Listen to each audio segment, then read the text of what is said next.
hospital. Here it is a week later. I've already gone into the hospital, come out of the hospital, had a great surgery, total success, absolute expression of the power of the Gohonzon, and I'm so appreciative of that. So last week, I read the Risho on Kokoran, and so this week, as I said last week, there are a lot of Goshos that are just long and complicated, and for you to try and sit down and start to read them, I know from so many years of practice that it's very, very difficult to just sit down and have the discipline to actually read some of these treatises. So without trying to lecture on them, I'm going to share with you as much source material as I can to make them clear to you. And I'm just going to read them out loud so that they're recorded, so that they're out there, so that it's easy access for people that would have trouble trying to study them on their own. So first thing I want to do as far as this Gosho, the selection of time, I'm going to read the entry from the Dictionary of Buddhism on this particular writing. It says, selection of time. One of Nichiren's 5 or 10 major writings, just like last week was. Nichiren composed this treatise at Manobu in Kai Province, Japan, in 1275 and sent it to a believer named Yui, who lived in Nishiyama of Suruga Province. As with the number of his other important works, it takes the form of a dialogue between the author and a hypothetical questioner. Time in the title refers to the latter day of the law, when the pure law of Shakyamuni's teaching is destined to become obscured and lost, and the great pure law of Nam-myoho Renge-kyo is to be spread. In this treatise, Nichiren discusses the 500-year periods following the death of Shakyamuni, which are described in the Great Collection Sutra. He outlines the events pertaining to Buddhism during each period as Buddhism spread from India to China and then to Japan, and the age shifted from the former to the middle day and finally to the latter day of the law. Nichiren then proclaims that during the last of the 500-year periods, or the first 500 years of the latter day, the great pure law will spread far and wide throughout the world. He describes the great pure law as a correct law that is supremely profound and secret, one that, though expounded in full by the Buddha, in the time since his passing has never yet been propagated by Mahakashayapa, Ananda, Ashvagosha, Nagarjuna, Asanga, or Vasubandhu, or even Tintai or Dengyo. Nichiren sees himself in this context as the votary of the Lotus Sutra, destined to propagate this law. In this regard, he writes, a person who spreads the Lotus Sutra is father and mother to all living beings in Japan. For as the great teacher Chang'an says, one who rids the offender of evil is acting as his parent. If so, then I, Nichiren, am the father and mother of the present emperor of Japan and the teacher and lord of the Nembutsu believers, the Zen followers, and the true word priests. Going on page 570. The latter half of the treatise exposes what Nichiren sees as the errors of the Pure Land, Jodo, Zen, and True Word, Shingon, schools, referring to them as the root causes of the calamities besetting Japan at that time. Nichiren holds the leading priests of the True Word school particularly responsible for all of this. Not only does he take them to task for incorporating Tentai's doctrine of 3,000 realms in a single moment of life into their own teaching, but also asserting the superiority of their Mahavajracana Sutra over the Lotus Sutra. Making the point that Buddhist and non-Buddhist texts define a sage as one who knows the future, Nichiren declares that he is a great sage because the predictions he made on the 3 occasions he remonstrated with the authorities all came true. These are his predictions of internal strife and foreign invasion. He declares that he has lived the passage in the Encouraging Devotion, 13th chapter of the Lotus Sutra, which foretells the appearance of the 3 powerful enemies, and without begrudging his life, he has struggled continually to spread the great pure law of Nam-myoho Renge-kyo. Okay, so that's the dictionary entry. And then going on to the Gosho itself from volume 1. We have people join us. Oh, great. Cool. Okay, thank you for joining us. The selection of time starts on page 539 of volume 1. Now, once again, any of these writings, the dictionary, anything I read from, you can go to www.nichirenlibrary.org. It's open source. It's been donated to all humankind by the Soka Gakkai as it relates to study source and material source for doing that study. Again, the Gosho starts on page 538. I'm going to go back to the background, which is on 585. Now, that does mean that this is basically a 50-page Gosho. All right, so it's going to take me a while to read this through. Last week when we did the Rishon Kokoran, I was given some input that since that ran out of, because I read it straight through at an hour and 40 minutes, that I was too long to be asking somebody to devote themselves to a single video or whatever. Once again, I'm not reading these for everybody. I'm reading these for the people that I know that are out there that I'm reading these for, okay? And so please understand, I'm going to do my best to make this as much of a continuous flow as I possibly can, because in my experience so far that we've been doing these things on YouTube, when they get broken down into a lot of component parts, I notice that there's a drop-off in the people that actually get the benefit of the entire text. And quite often, everything is building into what it's going to say at the end. So you'd be very short-sheeted if you start listening to me read this, because this is a very important writing, and there aren't that many lectures on it. It's not referred to that often because it's kind of deep. It's basically qualifying why Nam-myoho Renge-kyo is it. It's qualifying why Nichiren Daishonin is it. It's explaining all the time issues of why wasn't it around. Why didn't Nam-myoho Renge-kyo exist when Shakyamuni was around? It wasn't time yet. Why didn't Dingyo talk about it? It wasn't time yet. Okay, so this is going to be Nichiren qualifying the truth of his teaching of the Buddhism of sowing based on all the doctrine that's preceded it and all the study he's done for years and years and years and years. And do understand, this has happened, you'll notice that this isn't there with the opening of the eyes and the object of devotion for observing the mind, all that stuff that happened right when he got to Sado Island after Tatsunokuchi. This is after he's gotten off of Sado Island. Okay, he's been pardoned. And what he's done is he's come back and he's remonstrated with the government again, who have offered him his own temple, his own deal, if he'll just chill out on all this shakabuku adamance that his is the correct teaching and that the incorrect teachings are the things that are creating all the problems. So what this is a dissertation, as much as anything, on all of the doctrine of all the previous sutras, including the Lotus, but not exclusive to the Lotus, qualifying why those teachings are incorrect now and why those teachings are creating all the problems that the country is experiencing, and that the only solution is to get rid of those incorrect teachings. It's not to kiss my ass. Okay? So I love this Gosho. It's very cool. Let me read the background starting on page 585. And if you listen to me start, you got to promise yourself you're going to listen to the whole video length of this 50-page Gosho to at least get it down once in your life to know what the hell this says.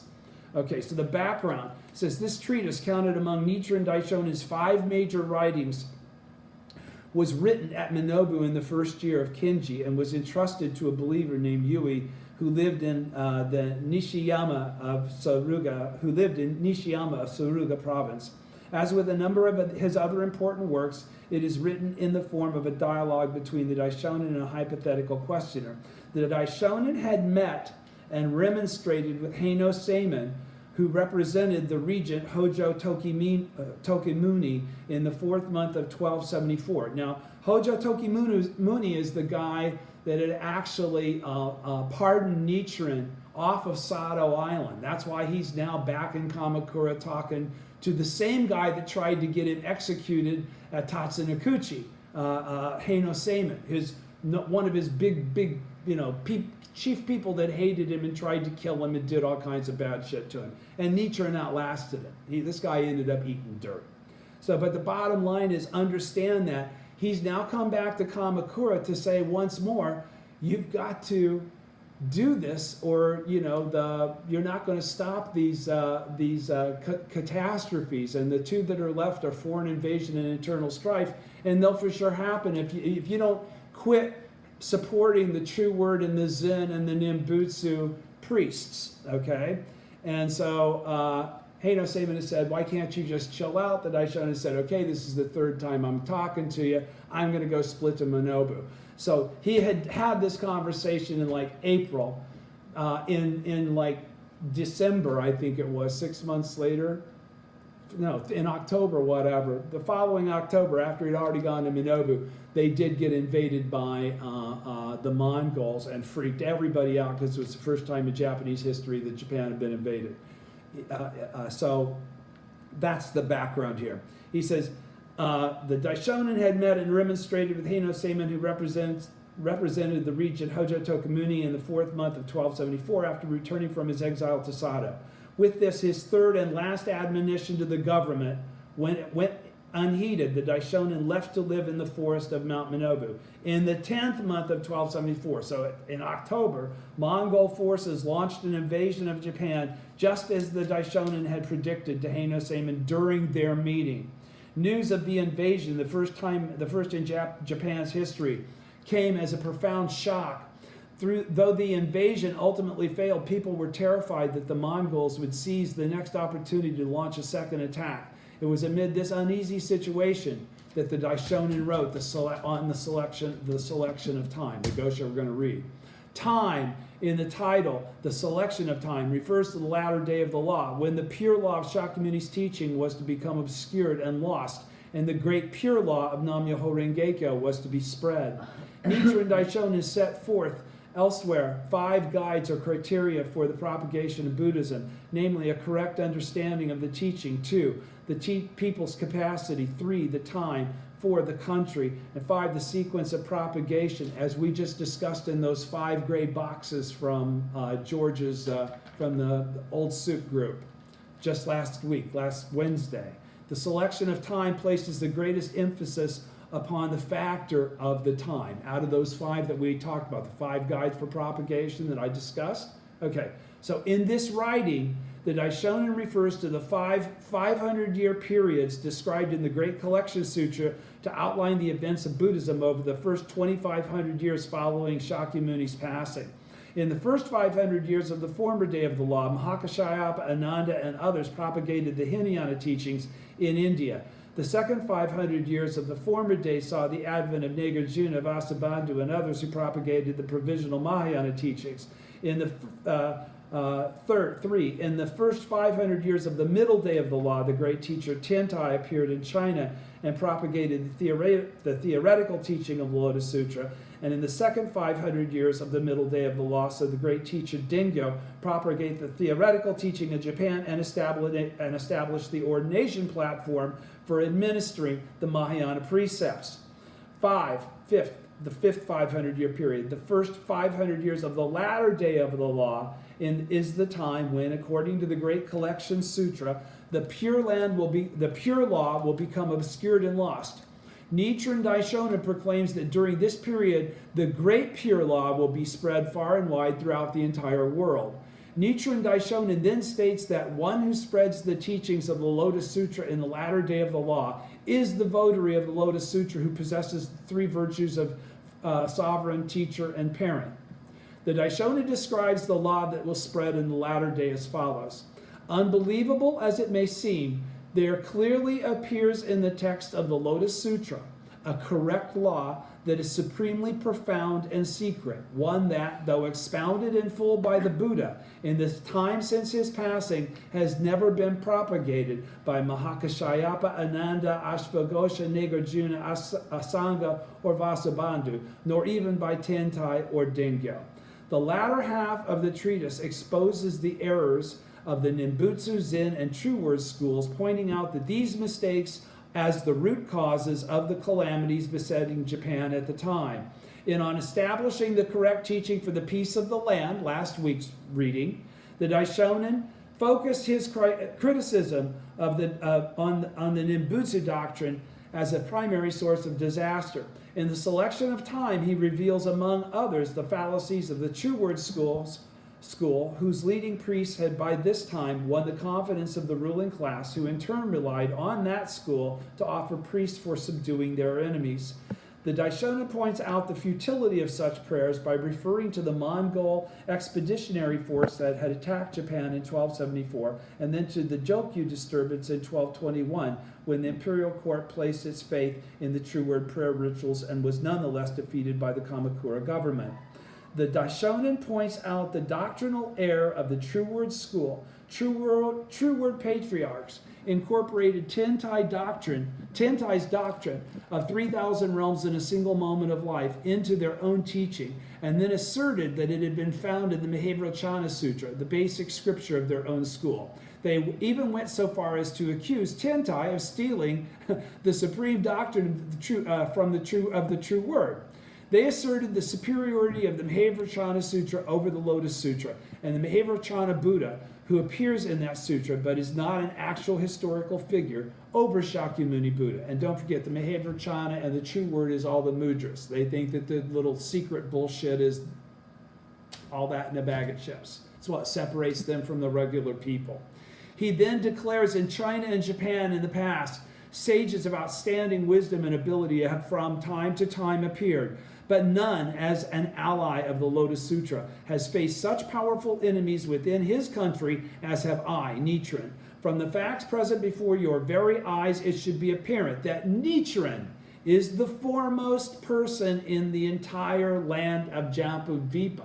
The entire land of Jambudvipa is the whole freaking world. So he just declared himself pretty much squared away.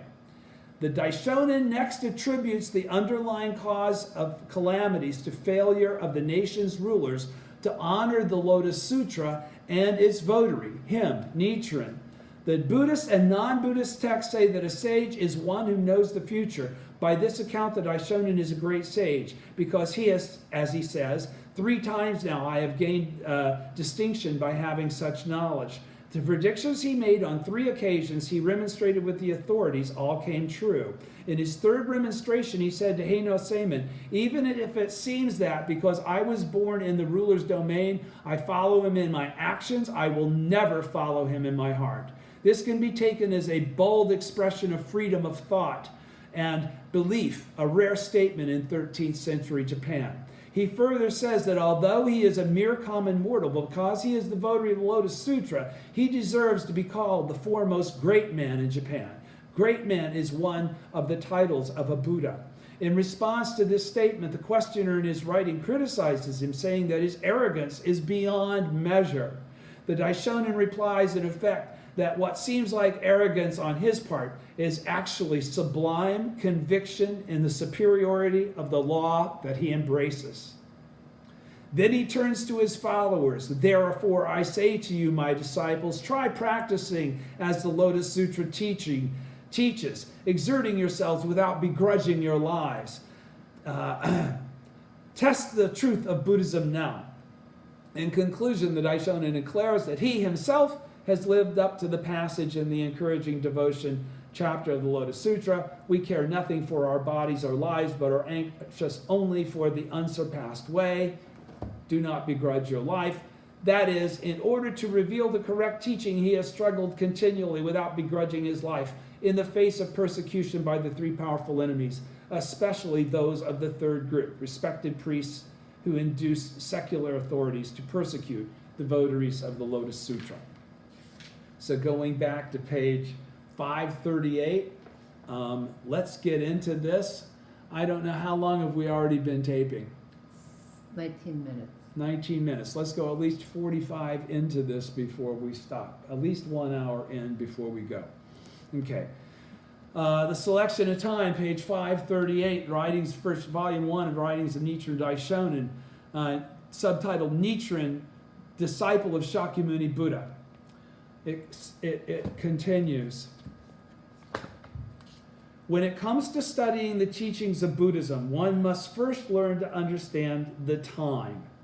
In the past, when the Buddha, great universal wisdom, excellence, appeared in the world, he remained for a period of 10 small kalpas without preaching a single sutra, as we'll read when we read the parable of the Phantom City for you, Mr. Lee. Thus, the Lotus Sutra says, having taken his seat, 10 small kalpas passed, and later, the Buddha knew that the time had not yet come, and though they entreated, he sat in silence. So he's qualifying that this issue of time goes all the way back to major world system dust particle kalpas ago. Let me start that paragraph again, because that's the time of great universal wisdom excellence. When it comes to studying the teachings of Buddhism, one must first learn to understand the time. In the past, when the Buddha, great universal wisdom excellence, appeared in the world, he remained for a period of 10 small kalpas without preaching a single sutra. Thus the Lotus Sutra says, having taken his seat, 10 small kalpas passed. And later, the Buddha knew that the time had not yet come, though they entreated, he sat in silence. Likewise, Shakyamuni, the Lord of Teachings in the present world, spent the first 40 and more years of his preaching life without expanding the Lotus Sutra because, as the sutra says, the time to preach so had not yet come. Lao Tzu remained in his mother's womb for 80 years, waiting to be born, and the Bodhisattva Maitreya abides in the inner court of the Tushita heaven for a period of 5,670 million years, awaiting the time for his advent in the world. The cuckoo sings when spring is waning. The cock waits until the break of day to crow. Even these lowly creatures have such an understanding of time, then how can a person who wishes to practice the teachings of Buddhism fail to make certain what time it is? When Shakyamuni Buddha prepared to preach at the place where he had gained enlightenment, and that was the Kegon Sutra, the Flower Garland Sutra, under the Bodhi tree, the various Buddhas made their appearance in the 10 directions, and all the great Bodhisattvas gathered around. Brahma, Shakra, and the 4 heavenly kings came with their robes fluttering. The dragon deities and the 8 kinds of non-human beings pressed their palms together. The ordinary people of superior capacity bent their ears to listen, and the bodhisattvas who in their present bodies have attained the stage where they perceive the non-birth and non-extinction of the phenomenal world, along with the bodhisattva moon of deliverance, all begged the Buddha to preach.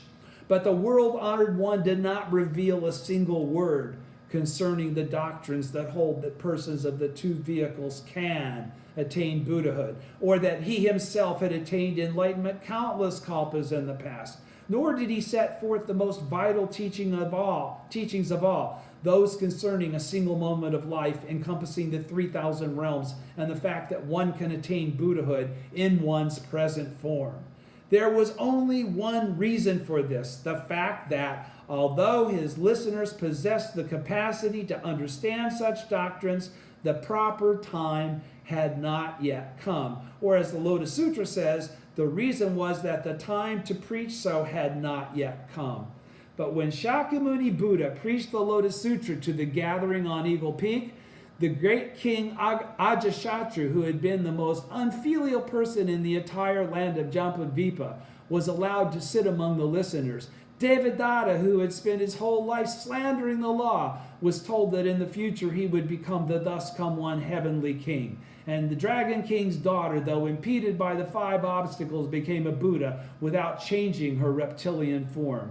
Those predestined for the realms of voice hearers and cause awakened ones were told that they would in fact become Buddhas, like scorched seeds who that unexpectedly sprout and put forth flowers that fruit. The Buddha revealed that he had attained enlightenment countless kalpas in the past, which puzzled his listeners as greatly as if he had asserted that an old man of 100 was the son of a man of 25. And he also expounded the doctrine of 3,000 realms in a single moment of life, explaining that the 9 worlds have the potential for Buddhahood, and that Buddhahood retains the 9 worlds. Thus, a single word of this Lotus Sutra is as precious as a wish-granting jewel, and a single phrase is the seed of all Buddhas.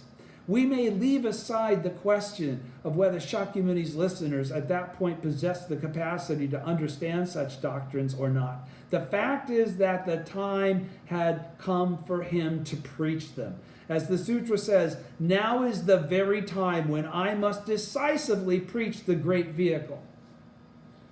The first of many questions. Now, these questions and answers, some of the questions are going to be followed with answers that are very short and answer the question very quickly. Some of them are going to get into doctrine, history, and the why of why this teaching is the valid supreme teaching. So some of these answers as I go on are going to be several pages long. And so be prepared for that. Don't get lost with me continuing to talk and talk that we're on an answer, or sometimes even a question can be more than a page long. So this is the first of the many questions of this Gosho. Page 539, first column, bottom of it. Question: if one preaches the great law to people who do not have the capacity to understand it, then the foolish ones among them will surely slander it and will fall into the evil paths of existence. Is the person who does the preaching, not to blame for this? Answer: if a blind man builds a road for others and someone loses his way on it, is that the fault of the road builder? If a skilled physician gives medicine to a sick person, but the sick person, repelled by the medicine, refuses to take it and dies, should one blame the physician? Question: the second volume of the Lotus Sutra says, do not preach this sutra to persons who are without wisdom. The fourth volume says, it must not be distributed or recklessly transmitted to others. And the fifth volume states, this Lotus Sutra is the secret storehouse of the Buddhas, the thus come ones. Among the sutras, it holds the highest place. Through the long night, I have guarded and protected it and have never recklessly propagated it. These passages from the sutra would seem to indicate that one should not expound the law to those who do not have the capacity to understand it. Answer: I refer you to the passage in the never disparaging chapter of the Lotus Sutra that states, he would say to people, I have profound reverence for you. Among the four kinds of believers, there were those who gave way to anger, their minds lacking in impurity, and they spoke ill of him and cursed him, saying, this ignorant monk. The chapter also says, some among the group would take sticks of wood or tiles and stones and beat and pelt him. And in the encouraging devotion chapter, it says, there will be many ignorant people who will curse and speak ill of us and will attack us with swords and staves. These passages imply that one should preach the law even though one may be reviled and cursed and even beaten for it. Since the sutra so teaches, is the one who preaches to blame? Question: now these two views appear to be as incompatible as fire and water. May I ask how one is to resolve this dilemma? These quotations about don't ever reveal this unless people can have the capacity, and then the Daishonin is saying, no, it's not the person that's telling its problem. He says, how can I resolve this dilemma, the questioner is asking? Answer: Tentai says, the method chosen should be that which accords with the time. We're talking about Shoju and Shakabuku. Chang'an says you should let your choices be fitting and never adhere solely to one or the other. What these remarks mean is that at times the Buddha's teaching will be met with slander, and one therefore refrains from expounding it for the present, and that at other times, even though one encounters slander, one nevertheless makes a point of preaching anyway. There are times when, although a few persons may have the capacity to believe, the great majority will only slander the Buddha's teaching, and one therefore refrains from expounding it for the present. And there are other times when, although the great majority of people are bound to slander the Buddha's teaching, one nevertheless makes a point of preaching anyway. When Shakyamuni Buddha first attained enlightenment and prepared to preach,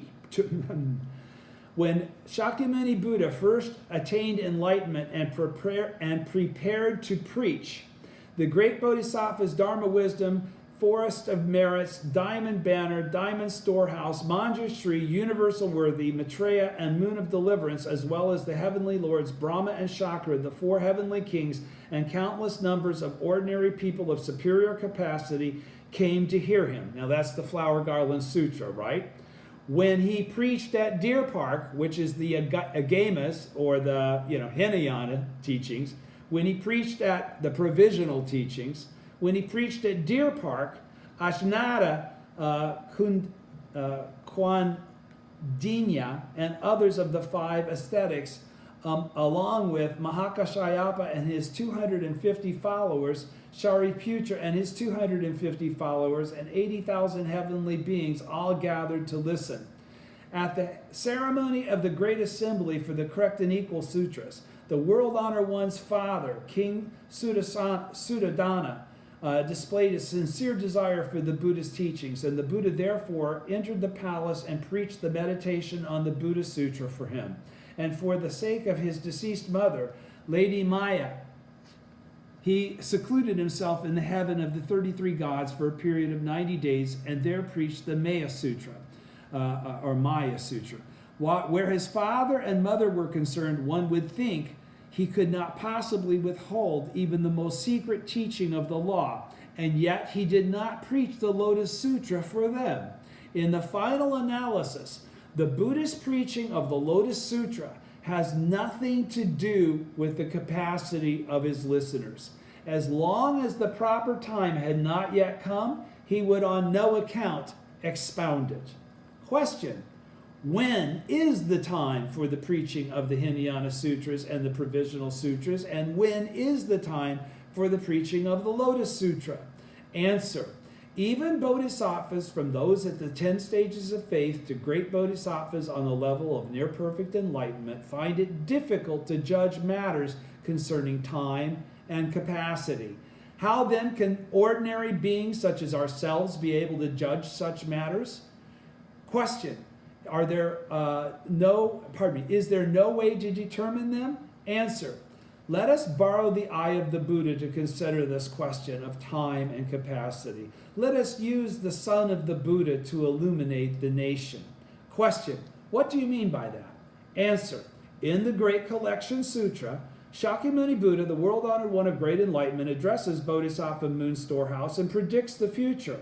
He says that the first 500 years after his passing will be an age of attaining liberation, and the next 500 years, the age of meditation, making 1,000 years, or the former day of the law. The next 500 years will be the age of reading, reciting, and listening, and the next 500 years, the age of building temples and stupas, making 2,000 years. That would be the former and the middle day. And he continues, making that's 2,000 years. In the next 500 years, quarrels and disputes will rise among the adherents to my teachings, and the pure law will become obscured and lost. So that fifth 500-year period is the first 500 years of the latter day of the law, when Nichiren made his advent. These 500-year periods, continuing on page 541, first full paragraph, column 1. These 500-year periods, which total 2,500 years, are delineated in different ways by different people. The meditation master Tao Chou of China declares that during the first 400 and 500-year periods, which constitute the former and middle days of the law, the pure law of Hinayana and Mahayana teachings will flourish, but after the beginning of the latter day of the law, these teachings will all perish. At that time, only those who practice the Pure Land teaching, the pure law of the Nimbutsu, will be able to escape the sufferings of birth and death. The Japanese priest Honen defines the situation in this way. According to him, the lotus, flower, garland, Mahavajana, and the various Hinayana sutras that have spread in Japan, along with the teaching of the Tendai True Word precepts and other schools, constitute the pure law of the 2,000 years of the former and the middle days of the law, referred to in the passage from the Great Collection Sutra cited above.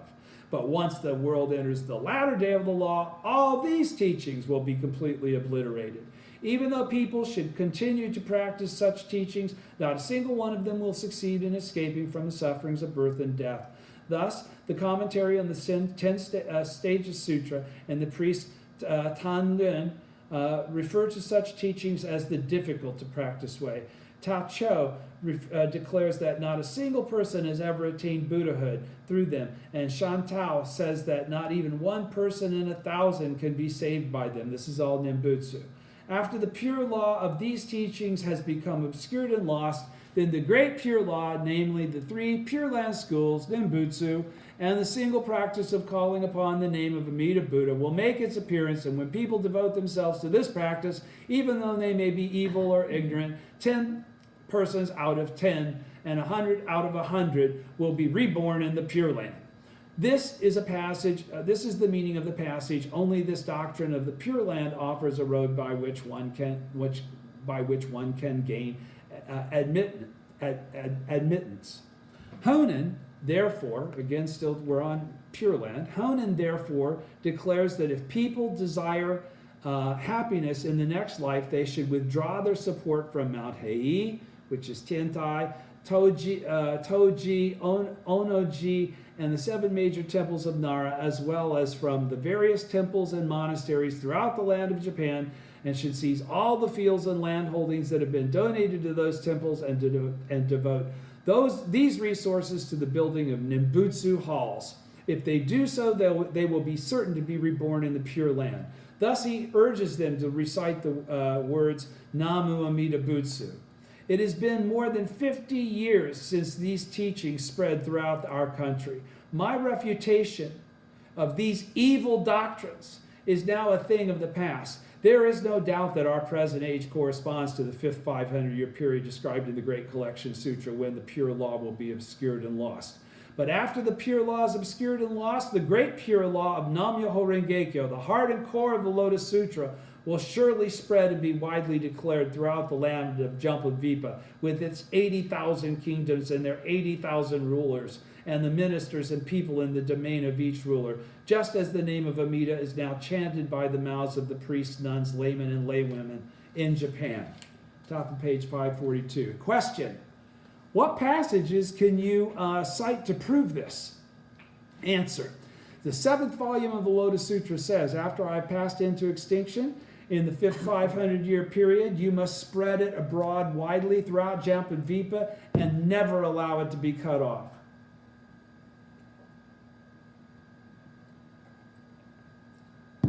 This indicates that to spread it abroad widely will be accomplished in this time after the pure law becomes obscured and lost, as the Great Collection Sutra puts it. Again, the 6th volume states, in the evil age of the latter day of the law, if there is someone who can hold this sutra, The 5th volume states, in the latter age hereafter, when the law is about to perish, The 4th volume states, since hatred and jealousy toward this sutra abound, even when the thus come one is in the world, how much more will this be so after his passing? The 5th volume says it will face much hostility in the world and be difficult to believe. And the 7th volume, speaking of the 5th 500-year period, which is the age of quarrels and disputes, says that evil demons and the devil's people, heavenly beings, dragons, yakshas, kumbhadaras, demons will seize the advantage. The Great Collection Sutra says, quarrels and disputes will arise among the adherents to my teachings. The 5th volume of the Lotus Sutra similarly says, in that evil age there will be monks, or there will be forest-dwelling monks, and even demons will take possession of others. These passages describe the following situation. During the 500-year period, during the 5th 500-year period, eminent priests who are possessed by evil demons will be found everywhere throughout the country. At that time, a single wise man will appear. He's talking about his time right there, what's going on in Japan and Kamakura. The eminent priests who are possessed by evil demons will deceive the ruler, his ministers, and the common people into slandering and abusing this man, this teacher Nichiren, attacking him with sticks, staves, shards, and rubble, and condemning him to exile or death. At that time, Shakyamuni, many treasures, and the Buddhas of the 10 directions will speak to the great bodhisattvas who sprang up from the earth, the bodhisattvas of the earth. And the great bodhisattvas will in turn report to Brahma, Shakra, the gods of the sun and the moon, and the 4 heavenly kings. As a result, strange occurrences and unusual disturbances will appear in abundance in the heavens and on earth. If there are countries whose rulers fail to heed this warning, then the Buddhas and the great bodhisattvas will order neighboring countries to attack the evil rulers and evil priests of those countries. Then great struggles and disputes, such as never have been known in the past, will break out in Jambudvipa. At that time, all the people living in the land illuminated by the sun and moon, fearing the destruction of their nation or the loss of their lives, will pray to the Buddhas and bodhisattvas for help. And if there is no sign that their prayers will be answered, they will put their faith in this single humble priest whom they earlier hated. He's talking about himself. Then all the countless eminent priests, the great rulers of the 80,000 countries, and the numberless common people will all bow their heads to the ground, press their palms together, and in one voice will chant, Nam Myoho Renge Kyo. It will be on like that occasion during the Buddha's demonstration of his 10 supernatural powers described in the Supernatural Powers chapter of Lotus Sutra, when all the beings of the 10 worlds of the 10 when all the beings of the worlds of the 10 directions, without a single exception, turned toward the Sahe world and cried out together in a single voice, Hail Shakyamuni Buddha! Hail Shakyamuni Buddha! Nam Myoho Renge Kyo! Nam Myoho Renge Kyo! Top of page 543. Question. The sutra passages you have cited clearly prove your point, but are there any prophecies in the writings of Tiantai, Myolo, or Dingyo that would support your argument? Answer. Your process of questioning is backwards. If I had cited passages from the commentaries of men such as Tiantai and others, and you had then asked whether there were passages from the sutras and treatises to support them, that I could understand. But since I have already cited past sutra passages that clearly prove the argument, it is hardly necessary to ask if there are similar passages in the commentaries. If, by chance, you found that the sutras and commentaries disagreed, would you then discard the sutras and follow the commentaries? Question. What you say is perfectly true.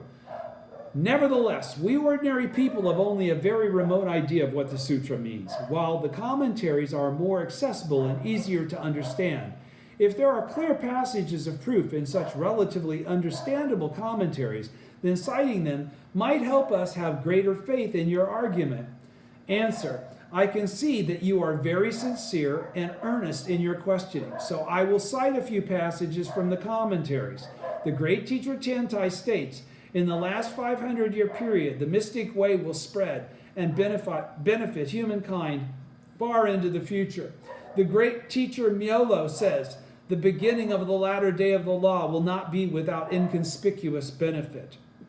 The great teacher Dingyo declares, the former and middle days are almost over and the latter day is near at hand.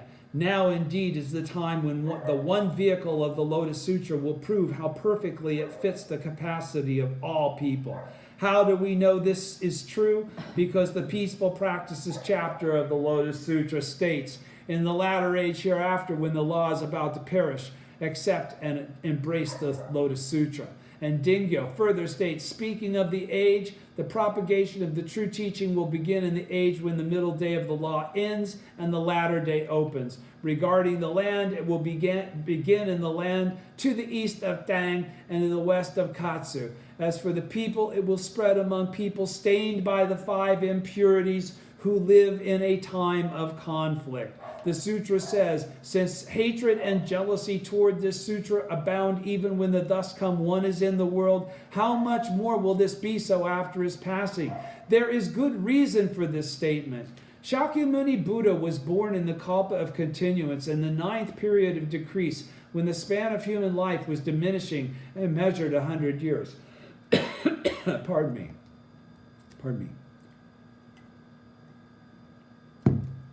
The period when the span of human life diminishes from 100 years to 10 years accordingly falls within the period represented by the 50 years of the Buddha's preaching life and the 2,000 years of the former and middle days of the law that follow his passing, and the 10,000 years of the latter day of the law that follow that.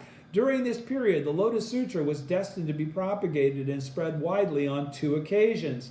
The first was the last 8 years of the Buddha's life when he preached the Lotus Sutra, and the second is the 500 years at the beginning of the latter day of the law. The first was the last 8 years of the Buddha's life, the essential teaching, or the Lotus Sutra, where he's teaching his disciples from numberless major world system, or from Sanzen Jintiko, from majorless world system, dust particle kalpas ago, and then the second 500 year, the second time is the fifth 500-year period when the Bodhisattvas of the earth come, and of course those are his original disciples who go back to Kuan Gosho. Okay, so it continues then. Let me go back a little bit here. I added that for clarity, but let me back up to that paragraph. Shakyamuni Buddha was born in the Kalpa of continuance in the 9th period of decrease, when the span of human life was diminishing and measured 100 years. The period when the span of human life diminishes from 100 years to 10 years accordingly falls within the period represented by the 50 years of the Buddha's preaching life, the 2,000 years of the former and middle days of the law that follow his passing, and the 10,000 years of the latter day of the law that follow. During this period, the Lotus Sutra was destined to be propagated and spread widely on two occasions. The first was the last 8 years of the Buddha's life when he preached the Lotus Sutra, and the second is the first 500 years at the beginning of the latter day of the law, when superior practices makes his advent and preaches it. Tiantai, Myelo, and Dingyo were not born early enough to be present when the Buddha was in the world and preached the Lotus Sutra, nor were they born late enough to be present in the latter day of the law.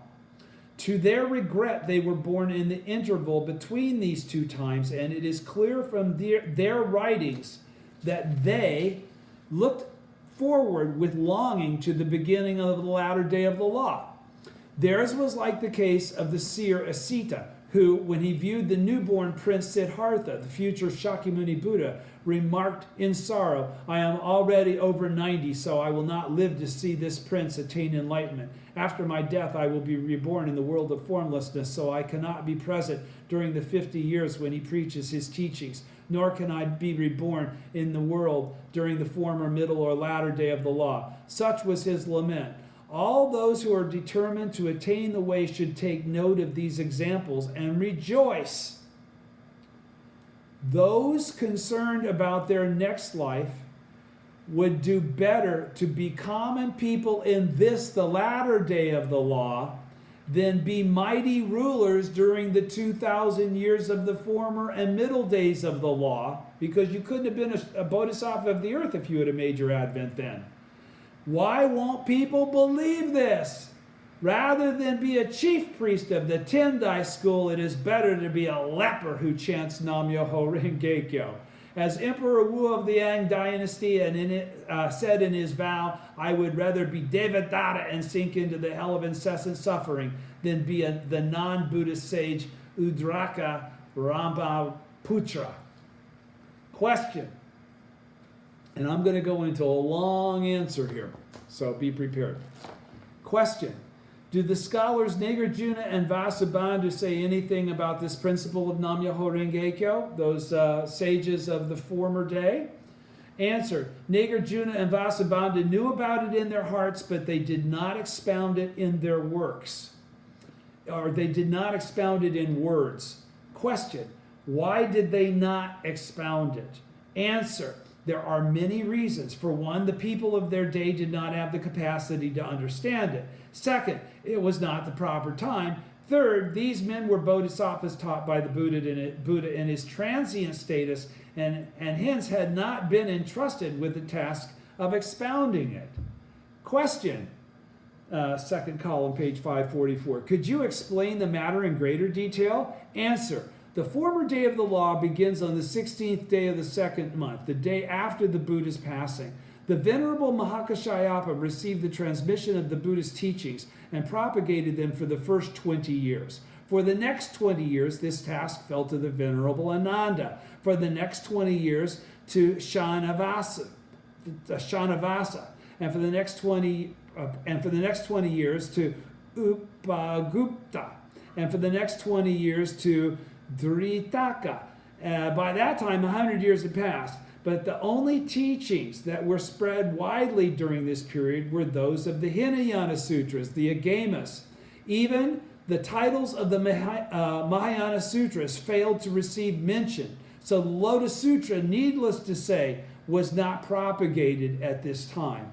Men such as Mikatka, Buddhananda, Buddhamitra, Parshva, Punyashvas, all inherited the teachings, and during the remainder of the first 500 years after the Buddha's passing, the doctrines of the Mahayana Sutras began little by little to come to light, although no particular effort was made to propagate them. Attention was concentrated on the Hinayana Sutras alone, the Agamas.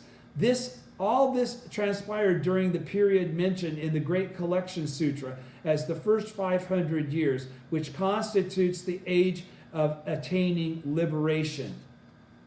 During the latter part of the former day of the law, 600 to 1,000 years after the Buddha's passing, there appeared such men as Bodhisattva Ashvagosha and the Venerable Kapimala, Bodhisattva Nagarjuna, Bodhisattva Aradeva, the Venerable Rahulata, Sangimangdi, Samgashyashas, Kumarata, Yajata, Vasubandhu, Manorhita, Hakelenashas, and Arashima. You won't hear many of them beyond this teaching. These more than 10 teachers. So what's important is what they did, not who they are. These more than 10 teachers started out as adherents of non-Buddhist doctrines. Following that, they made a thorough study of the Hinayana Sutras, the Agamas, and still later, they turned to the Mahayana Sutras and used them to disprove and demolish the doctrines of the Hinayana Sutras, the Agamas. Do you understand? Okay, let me just read that one again. These more than 10 teachers, this is how we went from Hinayana to Mahayana. That's how this transformation of doctrine occurred. When we went from Theravada to Mahayana. These more than 10 teachers started out as adherents of non-Buddhist doctrines. So they weren't even Buddhists, okay? Following that, they made a thorough study of the Hinayana Sutras, which were the prevalent sutras being propagated, as we just read. The Mahayana Sutras were not being propagated, okay? And still later, they turned to the Mahayana Sutras that were not being propagated, and then used them to disprove and demolish the doctrines of the lesser vehicle of Hinayana, okay? And help establish Mahayana. But although these great men used the Mahayana Sutra at the top of page 545 to refute the Hinayana, they did not fully clarify the superiority of the Lotus Sutra in comparison to the other Mahayana Sutras. Even though they did touch somewhat on this question, they did not make clear such vitally important doctrines as the 10 mystic principles of the theoretical teaching and of the essential teaching, the fact that the persons of the two vehicles can attain Buddhahood, the fact that the Buddha attained enlightenment countless kalpas in the past, the fact that the Lotus Sutra is the foremost in all the sutras preached in the past, present, and future, or the doctrines of the 100 worlds and 1,000 factors and of 3,000 realms in a single moment of life. They didn't do what Tiantai did, okay? They did no more than point a finger at the moon, as it were, or touch on some parts of the Lotus Sutra. But they said nothing at all about whether or not the process of instruction is revealed from beginning to end, whether or not the original relationship between teacher and disciple is clarified, or whether teachings would lead to enlightenment and which teachings would lead to enlightenment and which would not. Such then were the developments in the latter 500 years of the former day of the law, the time noted in the Great Collection Sutra as the age of meditation. By some time after the 1,000 years of the former day of the law, Buddhist teachings had spread throughout the entire land of India. But in many cases, Hinayana doctrines prevailed over those of Mahayana, or provisional sutras were permitted to overshadow and efface the sutra of the true teaching. In a number of respects, Buddhism was in a chaotic condition. Gradually, the number of persons attaining enlightenment declined, while countless others, though adhering to Buddhist doctrines, fell into the evil paths. This is continuing that answer. 15 years after the beginning of the middle day of the law, which followed the 1,000 years of the former day, Buddhism spread eastward and was introduced into the land of China. During the first 500 years or more of the first half of the middle day of the law, the Buddhist doctrines introduced from India were vigorously disputed by the Taoist teachers of China, and neither side could win a clear victory. Though it appeared at times as though the issue had been decided, those who embraced Buddhism were as yet lacking in deep faith. Therefore, if it had become apparent that the sacred teachings of Buddhism were not a unified doctrine, but were divided into Hinayana and Mahayana, provisional and true, and exoteric and esoteric teachings, then some of the believers might have doubts and turned instead to the non-Buddhist teachings. It was perhaps because the Buddhist monk Kashayapa Matanga and Chufulan feared such a result that they made no mention of such divisions as Mahayana and Hinayana or provisional and true teachings when they brought Buddhism to China, though they were perfectly aware of them. During the 5 dynasties that followed, the Wei, the Chen, Shu, Sung, Qi, and Liang, disputes took place within Buddhism over the differences between the Mahayana and Hinayana, provisional and true, exoteric and esoteric teachings, and it was impossible to determine which was correct. As a result, from the ruler down to the common people, there were many who had doubts about the doctrine. Buddhism thus became split into the 10 different schools, 3 schools of the south and the 7 schools of the north. In the south, there were the schools that divided the Buddhist teachings into 3 periods, into 4 periods, and into 5 periods.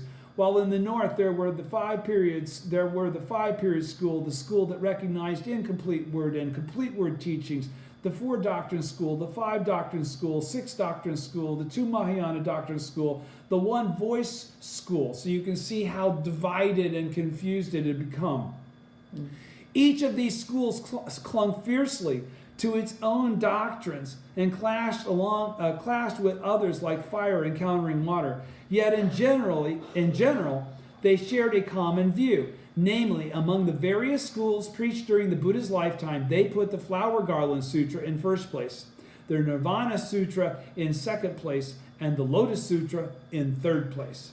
They admitted that, in comparison to such sutras as the Agama, Wisdom, Vimalakirti, and Brahma Excellence Thought, the Lotus Sutra represents the truth, and that it is a complete and final sutra and sets forth correct views. But they held that, in comparison to the Nirvana Sutra, it represents a doctrine of non-eternity, a sutra that is neither complete nor final, a sutra that puts forth and a sutra that puts forth erroneous views. From the end of the 4th through the beginning of the 5th 500 years following the introduction of Buddhism in the later Han Dynasty, in the time of Chen and Sui dynasties, there lived a humble priest named Chi, this is Tentai, a man who would later be known as the great teacher Tentai Chi. He refuted the mistaken doctrines of the northern and southern schools and declared that among the teachings of the Buddha's lifetime, the Lotus Sutra ranks first, the Nirvana Sutra second, and the Flower Garland Sutra third. This is what occurred in the first 500 years of the middle day of the law, the period corresponding to that described in the in the Great Collection Sutra as the age of reading, reciting, and listening. During the latter 500 years of the middle day of the law, in the reign of the Emperor Tai Tsung, at the beginning of the Tang Dynasty, the Tripitaka master Huang Sang journeyed to India, spending 19 years visiting temples and stupas in the 130 states of India and meeting with numerous Buddhist scholars. He investigated all the profound doctrines contained in the 12 divisions of the scriptures and the 80,000 sacred teachings of Buddhism encountered therein the two schools of the Dharma characteristics and the three treatises. Of these two schools, the Mahayana Dharma characteristics doctrine was said to have been taught long ago by Maitreya and Asanga, and in more recent times by the scholar Silabhabdra and Silabhabdra. He translated it to Tuangtong, who brought it to China and taught it to Emperor Taizong. The heart of the Dharma characteristics doctrines lies in its assertion that Buddhist teachings should accord with the capacities of the listeners. If people have the capacity to understand the doctrine of the one vehicle, then the doctrine of the three vehicles. If people have the capacity to understand the doctrine of the one vehicle, then the doctrine of the three vehicles can be no more than an expedient to instruct them. The doctrine of the one vehicle, the only true way of enlightening them. For people such as these, the Lotus Sutra should be taught. On the other hand, if they have the capacity to understand the three vehicles, then the one vehicle can be no more than an expedient to instruct them, and the three vehicles the only true way of enlightening them. For people such as these, the profound secrets and Srimala Sutras should be taught. This, say the proponents of the Dharma characteristics school, is a principle that Tiantai Chichi failed to understand. Emperor Taizong was a worthy ruler whose name was known throughout the world and who was said to have surpassed in virtue the three sovereigns and the five emperors of antiquity. He not only reigned over the entire land of China, but also extended his influence to more than 1,800 foreign countries, ranging from Cao Chang in the west to Koguryo, Korea, in the east. He was regarded as a ruler who had mastered both Buddhist and non-Buddhist teachings. And since Xuanzang was first in the favor and devotion of this worthy ruler, there was none among the leaders of the Tiantai school who ventured to risk losing his head by challenging him. And the true teachings of the Lotus Sutra were neglected and forgotten throughout the country. During the reigns of Taizong's heir, Emperor Kaozong, and Kaozong's stepmother, Empress Wu, there lived a priest called Fazang. He observed that the Tiantai school was under attack from the Dharma characteristics school and took this opportunity to champion the Flower Garland Sutra, which Tiantai had relegated to a lower place, declaring that the Flower Garland Sutra should rank first, the Lotus Sutra second, and the Nirvana Sutra third among the sutras preached during the Buddha's lifetime. Kind of remixed it again, all right?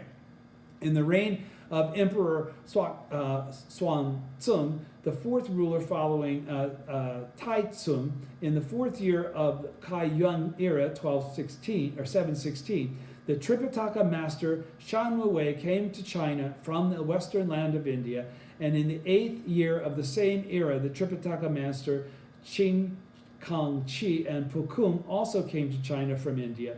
These men brought with them the Mahavrachana, Diamond Crown, and Sudsikakara Sutras, and founded the True Word School. This school declares that there are two types of Buddhist teachings: the exoteric teachings of Shakyamuni Buddha, which are expounded in the Flower Garland, Lotus, and similar sutras, and the esoteric teachings of Mahavrachana Buddha, which are expounded in the Mahavrachana and similar sutras. Secret stuff, and right there for you to see stuff. The Lotus Sutra holds first place among the exoteric teachings, the non-secret stuff, but although its fundamental principles somewhat resemble those of the esoteric teachings, the secret stuff, expounded by the Mahavrachana Buddha, it contains no description whatsoever of the mudras and mantras to be used in religious rituals. It fails to include any reference to the three mysteries of body, mouth, and mind, and hence is to be regarded as a sutra that is neither complete nor final. Thus, all of these three schools, the Dharma characteristics and the Mahavrachana, the True Word, and the Nembutsu, all right, Thus, all of these three schools mentioned above, the Dharma, Thus, all of these three schools mentioned above, the Dharma characteristics, flower garland, and true word, not Nimbutsu, flower garland, attack the Tentai school, which was based on the teachings of the Lotus Sutra. Perhaps because none of the members of the Tentai school could measure up to the stature of the great teacher Tentai, though they were aware of the falsity of these other teachings, they did not attempt to speak out against them in public as Tentai had. As a result, everyone throughout the country, from the ruler and high ministers on down to the common people, were led astray from the true teachings of Buddhism, and no one any longer came to gain the Buddha way. Such were the events of the first 200 or more years of the latter 500-year period of the middle day of the law. Some 400 years after the beginning of the middle day of the law, the sacred scriptures of Buddhism were brought to Japan from the kingdom of Pakche, Korea, along with a wooden statue of the Buddha Shakyamuni and also priests and nuns. At this time, the Liang dynasty in China was coming to an end, to be replaced by the Chen dynasty, while in Japan, Emperor Kimei, the 13th sovereign since Emperor Jimmu, was on the throne. Kimei's son, Emperor Jomei, had a son named Prince Jogu, who had not only worked to spread the teachings of Buddhism, but also designated the Lotus Sutra, Vilamakirti Sutra, and Srimala Sutras as texts that would ensure the protection of the nation. Later, in the time of the 37th sovereign, Emperor Kotoku, from 645 to 654, the teachings of the three treatises and establishment of the true schools were introduced to Japan by the minister of priests Kanroku from Korea, Pakche. During the same period, the priest Gosho, who had been to China, introduced the teachings of the Dharma characteristics and Dharma analysis treasury schools. In the reign of Empress Gensho, 715 to 724, the 44th sovereign, a monk from India called the Tripitaka master Shanmue, brought the Mahavrachana Sutra to Japan, but he returned to China, where he had been residing, without spreading its teachings abroad in Japan. In the reign of Emperor Shomu, 724 to 749, the 45th sovereign, the Flower Garland Sutra, was introduced from the kingdom of Silla, also Korea basically, by the priest of that state called the preceptor Shinjo. The administrator of priest Robin inherited its teachings and in turn introduced them to Emperor Shomu. He also helped construct the great image of the Buddha at Todaiji. During the time of the same emperor, the Reverend Ganjin came from China, bringing with him the teachings of the Tentai and Precept School. But although he spread the Precepts teachings and built a Hinayan ordination platform at Todaiji, he died without even so much as mentioning the name of the Lotus School. 800 years after the beginning of the middle day of the law, in the reign of the 5th sovereign, Emperor Kamu, there appeared a young priest without reputation named Saicho, who later came to be known as the great teacher Dengyo. At first, he studied the doctrines of the 6 schools, 3 treatises, Dharma characteristics, flower garland, Dharma analysis, treasury, establishment of the truth, and precepts, as well as the Zen teaching under the administrator of priests, Gyoho, and others. Later, he founded a temple called Kokushoji, which in time came to be known as Mount Hei. There he pored over the sutras and treatises of the 6 schools, as well as the commentaries written by their leaders. But he found that these commentaries often contradicted the sutras and treatises upon which these schools relied and were replete with one-sided opinions. It became apparent to him, Dengyo, that if people were to accept such teachings, they would all fall into the evil paths of existence. In addition, though the leaders of each of the different schools proclaimed that they had understood the true meaning of the Lotus Sutra and praised their own particular interpretation, none of them had in fact understood its teachings correctly. Saicho felt that if he were to state his opinion openly, it would surely lead to quarrels and disputes. But if he remained silent, he would be going against the spirit of the Buddha's vow. He agonized over what course to take, but in the end, fearful of violating the Buddha's admonition, made known his views to Emperor Camus. And basically went to the emperor and said, all these other guys are wrong, and I want to debate them. But I need your protection from the outcome of that. Okay? Emperor Camus startled at his declaration, because up until now everything was declared to be all equal, anything was cool, everybody's opinion was all the same, it didn't matter.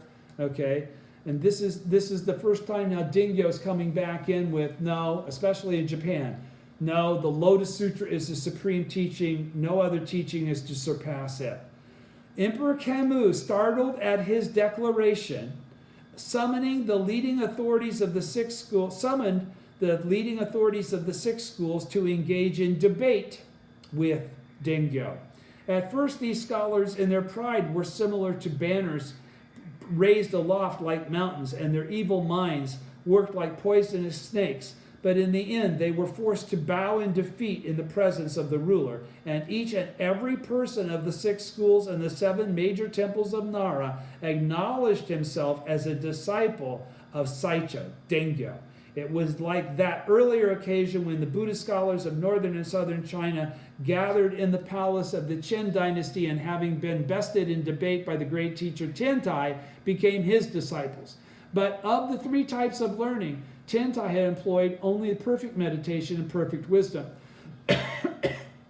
The great teacher Dingyo, by contrast, attacked the Hinayana-specific ordination for administering the precepts which Tiantai had failed to controvert, and administered the Mahayana-specific ordination described in the Brahmanet Sutra to 8 eminent priests of the 6 schools. In addition, he established on Mount Hay a specific ordination platform for administering the precepts of perfect and immediate enlightenment of the Lotus Sutra, which had originally been discussed by Tiantai. Thus, the specific ordination which was prophesied would happen. Thus, the specific ordination in the precepts of perfect and immediate enlightenment in Rakuji on Mount Hei was not only the foremost ordination ceremony in Japan, but a great ordination in the precepts of Eagle Peak, such as had never been known either in India or China or anywhere else in Jambudvipa. So he's saying when that precepts platform qualifying the Lotus Sutra being the highest teaching, Dingyo had beat everybody. Everybody had to bow down to him. Everybody had to accept his understanding and concept of the Lotus Sutra being superior, and they all had to stop the slanderous statements that they'd been making about other teachings usurping or being greater than the Lotus Sutra. He's saying, had never been known either in India or China or anywhere else in Jambudvipa during the 1800 or more years since the Buddha's passing. This ceremony of ordination had its beginning in Japan.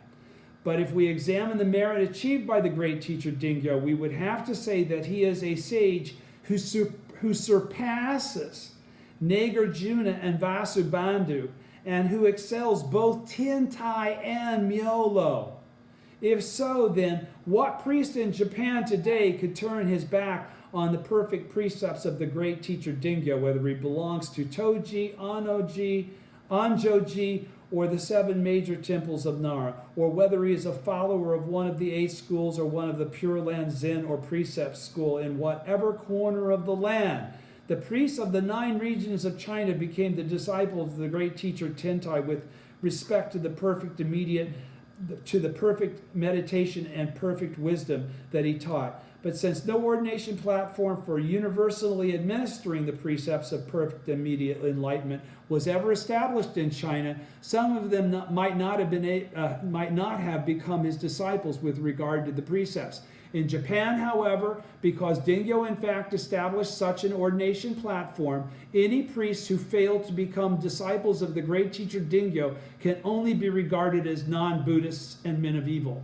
As to the question of which of the 2 newer schools brought from China is superior, the Tendai or the true word, the great teacher Dingyo was perfectly clear in his mind.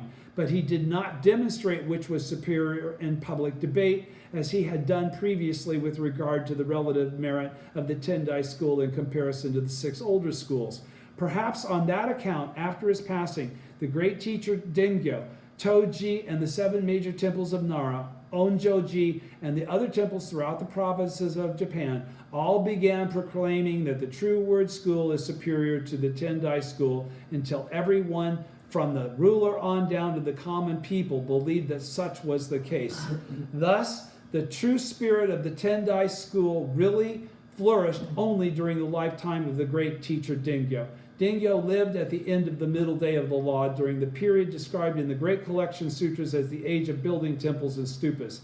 The time had not yet arrived when, as the Great Collection Sutra says, quarrels and disputes will arise among the adherents to my teachings, and the Pure Land will become obscured and lost. Now more than 200 years have passed since we entered the latter day of the law, a time of which, as the Great Collection Sutra records, the Buddha predicted that quarrels and disputes will arise among the adherents to my teachings, and the pure law will become obscured and lost.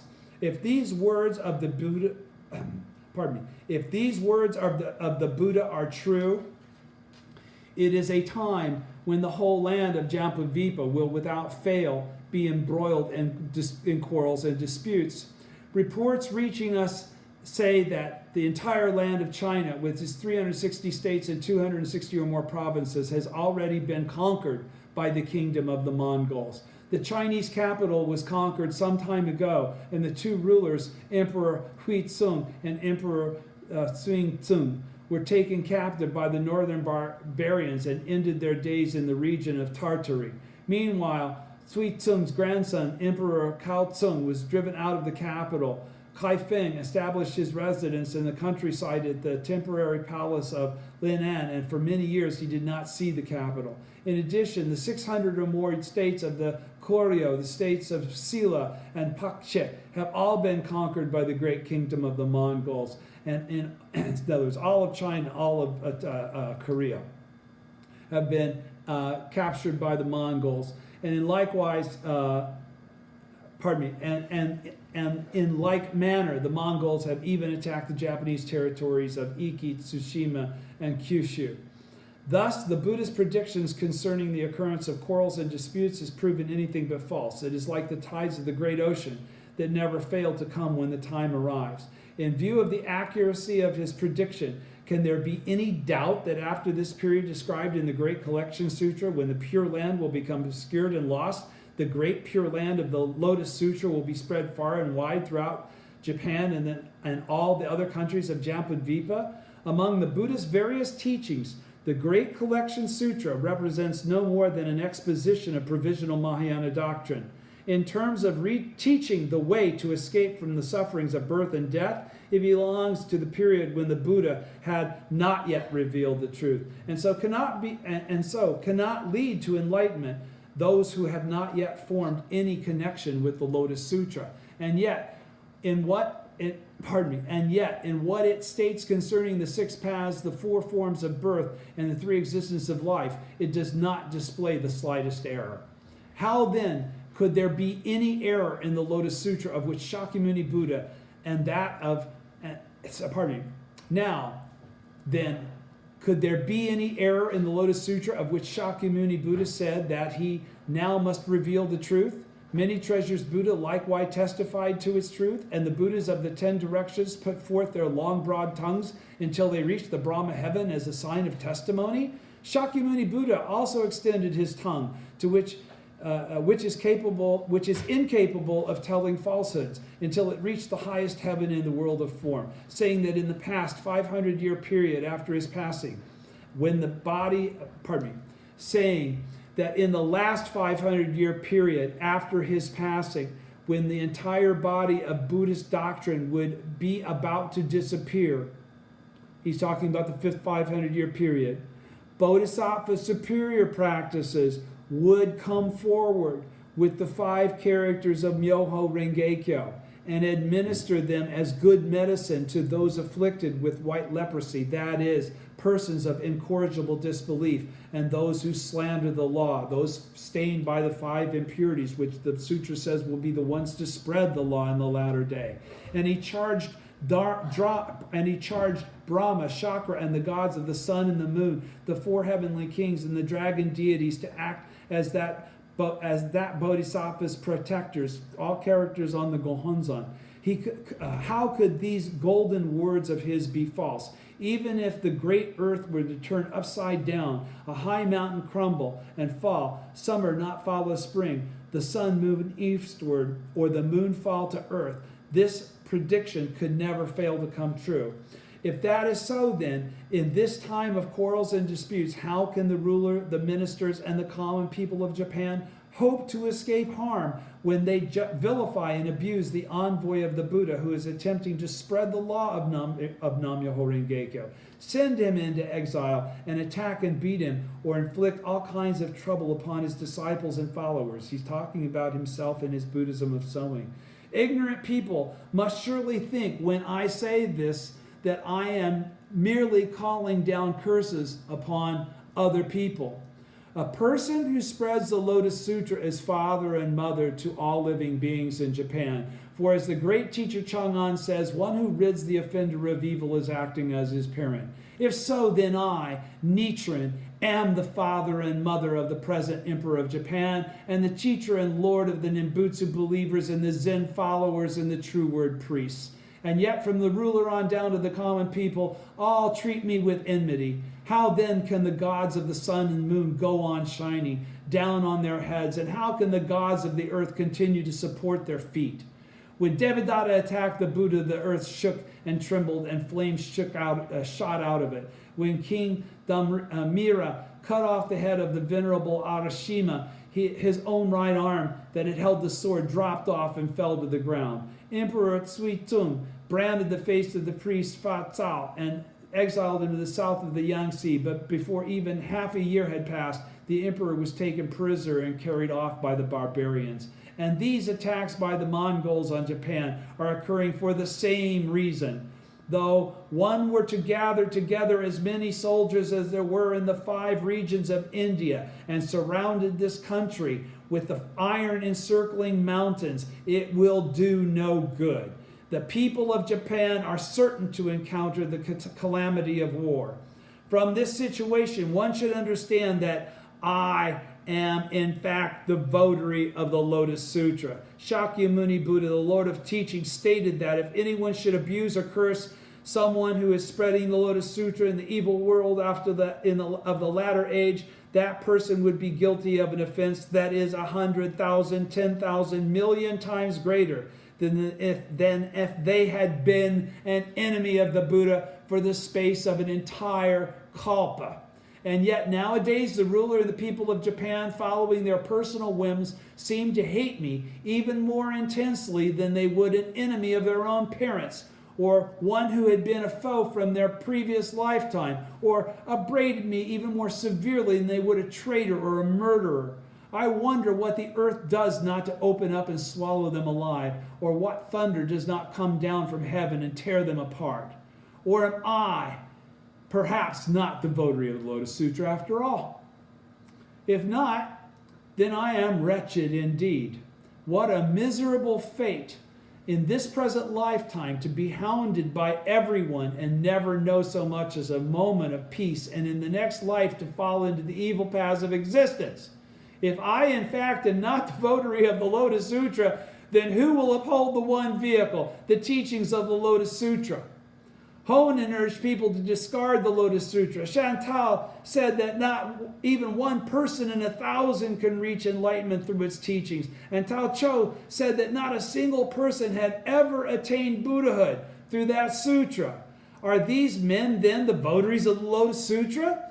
The great teacher Kobo said that one who practices the Lotus Sutra is following a childish theory. Is he perhaps the votary of the Lotus Sutra? The Lotus Sutra speaks of a person who can uphold this sutra, who can preach this sutra, who does it. What does it mean when a person What does it mean when it speaks of someone who can preach the sutra? Does it not mean someone who will proclaim in the words of the Lotus Sutra itself that among the sutras it preaches the highest, it holds the highest place, and one who will maintain its superiority over the Mahavrachana, flower garland, nirvana, wisdom, and other sutras? Is this not the kind of person the sutra means when it speaks of the votary of the Lotus Sutra? If these persons from the sutra are to be believed, then in the 700 and more years since Buddhism was introduced to Japan, there has never been a single votary of the Lotus Sutra other than the great teacher Dengyo and I, Nichiren. Again and again I wonder what the persons who attack me, Again and again I wonder what the persons who attack me do not, as the Lotus Sutra says, Again and again I wonder that the persons who attack me do not, as the Lotus Sutra says, suffer the punishment of having their heads split into 7 pieces or their mouths closed and stopped up. But I realize that there are reasons. Such punishments are no more than trivial penalties fit to be inflicted where there are only 1 or 2 offenders. But I, Nichiren, am the foremost votary of the Lotus Sutra in the entire land of Jambudvipa. Therefore, people who ally themselves with those who slander me or treat me with malice deserve to meet with the kind of greatest difficulties in Jambudvipa, such as the immense earthquake that rocked Japan in the Shoka era, or the huge comet that appeared as a punishment upon the entire land in the Bunei era. Just look at those happenings.